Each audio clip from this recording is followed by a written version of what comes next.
On Thursday, the Senate will hold a confirmation hearing for Robert F. Kennedy Jr., President-elect Trump's pick to run the Department of Health and Human Services. His nomination has raised alarms among health officials, with Kennedy expressing skepticism of vaccines and vowing that the incoming administration will advise all U.S. water systems to stop adding fluoride to their water supplies. Some cities have already made the move, voting to remove fluoride from their drinking water. Our CBS News Confirmed team visited one of those communities in Oregon. Lana Zach has the story. Before water enters your home, it typically comes from a local water source, one like this, the South Santiam, which flows into Lebanon, Oregon's water treatment facility. We pump water from this tank here to the distribution system is what carries water to the houses. Here, water goes through multiple steps of purification. This is the fluoride room here at the city of Lebanon. As you can see all of the caution signs. We use a fluorosilicic acid at a dose of 0.7 milligrams per liter. So we have to wear protective clothing. You don't want this stuff on your skin. But recently, the fluoride in Lebanon was stopped after a nearby reservoir drawdown mandated by the Army Corps of Engineers increased the muddiness or turbidity of the water. Public interest in the water supply spiked.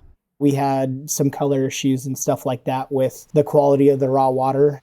One resident, Lindsay Pearson, began reading up on something unrelated to the turbidity of the water, fluoride. I am a healthcare worker. I am a nurse. I'm also a mom, and I'm educated here in America. I can read articles and peer-reviewed information, and I can understand when there is a risk.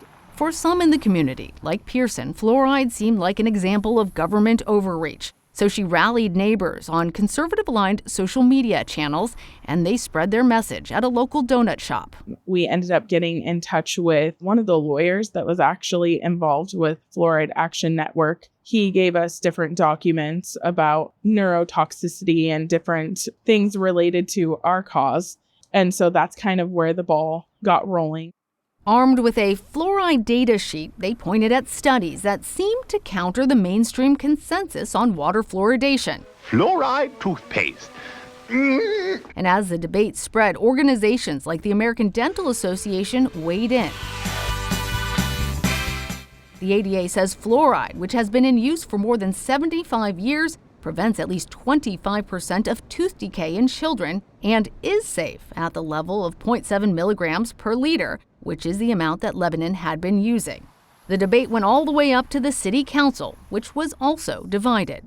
Every time somebody would send something to the council for us to have as information, it looked like sales brochures. The town voted, and by less than a 4-point difference, the people of Lebanon voted to remove their fluoride. I'm a firm believer in giving people their own voice and their own choice in how they focus on their health. Personally, I don't think there's a safe level for any kind of a toxic chemical in my water. But that view was not fully shared by everyone. Sean Ettinger, a former Navy engineer, voted to keep the fluoride in the water. If you trust the government, the consensus is clear. If you run in other circles that don't trust the government, that don't trust the CDC, then obviously they're going to throw all that data and science out the window.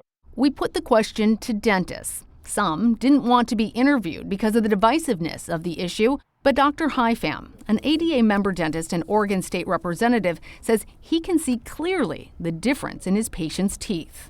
I believe in it. It's a safe thing to use. Another town he works in, Hillsborough, isn't fully fluoridated. Is there anything that is hurting? So in my Hillsborough office, I do see a higher number of patients that do have cavities. When they do have the cavities are a lot bigger, it's more severe. And as the debate over water fluoridation spreads to other communities, more towns will have to choose. Every city's just going to have to decide on their own. Vote your conscience with it. And I would hope that it goes to the people.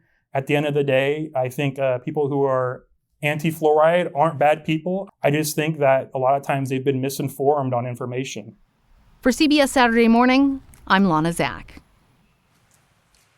It is an interesting choice for people because obviously it's in toothpaste, it's out there. I mean, you heard both sides there. Right, it's a decision that some people are going to have to make. I don't know about you, but I noticed a difference when I started drinking bottled water over regular tap water, and I switched back to making sure I got regular tap water involved because Cavities are not something that's pleasant. They but don't end in childhood. Yes, they don't. But I would be more concerned about lead than necessarily fluoride. Without a doubt. Yeah.